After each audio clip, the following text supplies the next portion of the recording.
महाराष्ट्र साधू संतांचा, विचारवंतांचा महाराष्ट्र, महाराष्ट्र थोर महापुरुषांचा महाराष्ट्र, साधू संतांचा महाराष्ट्र.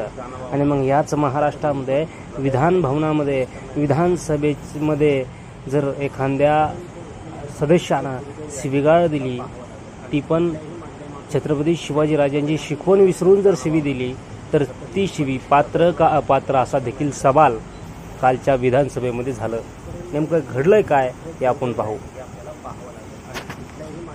छत्रपती शिवाजीराजांना परस्त्री ही माते समान आहे ही शिकवण दिली. त्यांच्याच महाराष्ट्रात एक विधानसभेचा सदस्य आहे, विधानसभामध्ये शिवीगाळ देतो, ती आई बहिणीवर ही शिवी पात्र का अपात्र हे आपल्याला पाहण्याची, ती योग्य का अयोग्य हेही पाहण्याचे पुढील विषयात पाहू. नेमकं घडतं काय हे पाहू. खरं तर सोमवारी जे काही अधिवेशन झालं त्या अधिवेशनामध्ये विरोधी पक्षनेते अंबादास दानवे आणि राष्ट्रवादीच्या एका मंत्र्याशी त्यांचा वादसंवाद झाला.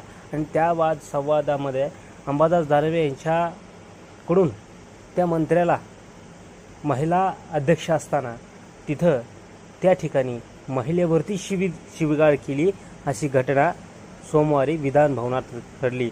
आणि याचमुळं विरोधकांनी हा माहोल उठला. आणि याचबरोबर माहोल उठत असताना अंबादास दानवेची शिवसेना जागी झाली असं ते म्हणलं जातं आहे.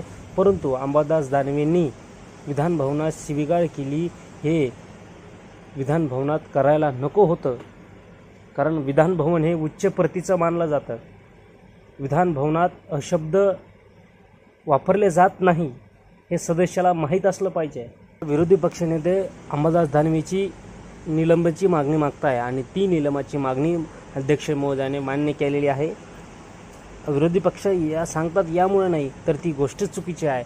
विधान भवनात शिवीगाळ करणं अनपेक्षित आहे, त्यामुळं यांना निलंबित केलेलं आहे. आमदार अंबादास दानवे 5 दिवसाच्या निलंबनामध्ये आहे. आणि याच 5 दिवसाच्या निलंबनामध्ये असतानाच पक्षप्रमुख उद्धवजी ठाकरे यांनी एक मोठी भूमिका घेतलेली आहे. अखंड महाराष्ट्राच्या सर्व माता बहिणींसाठी त्यांनी एक महत्त्वाची गोष्ट केलेली आहे. खरं तर हे लाजिरवाणी गोष्ट आहे. खरं तर हे कौतुकास्पद आहे.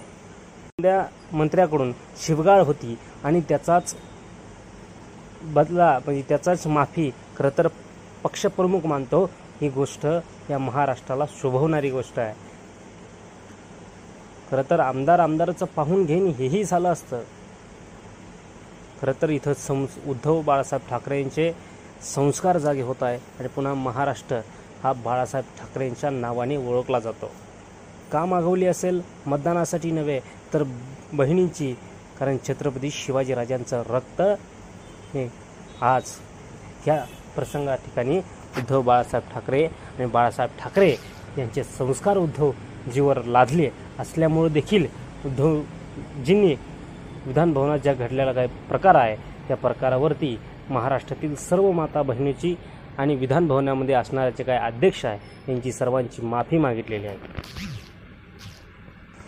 उद्धवजी बाळासाहेब ठाकरे यांनी जर माफी मागितली आहे आणि याच माफीच्या बदल्यानंतर आता प्रश्न याचा उठतो की अंबादास दानवे यांना काय शिक्षा देणार पक्षप्रमुख उद्धवजी बाळासाहेब ठाकरे? यांना पक्षातून निलंबित करणार का विरोधी पक्ष जे आहेत त्यांचं पद हटवणार का महाराष्ट्राची माफी? खरं तर अंबादास दानवे यांनी मानावला पाहिजे होते, पण अंबादास दानवे यांचीच गुर्मी की मला निलंबित केलं, त्याबद्दल या सरकारला चुकावी लागणार किंमत असे देखील त्यांचे शब्द होते.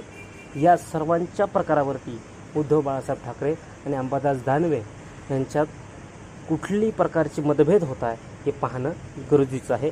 हे पाहूया पुढच्या व्हिडिओमध्ये.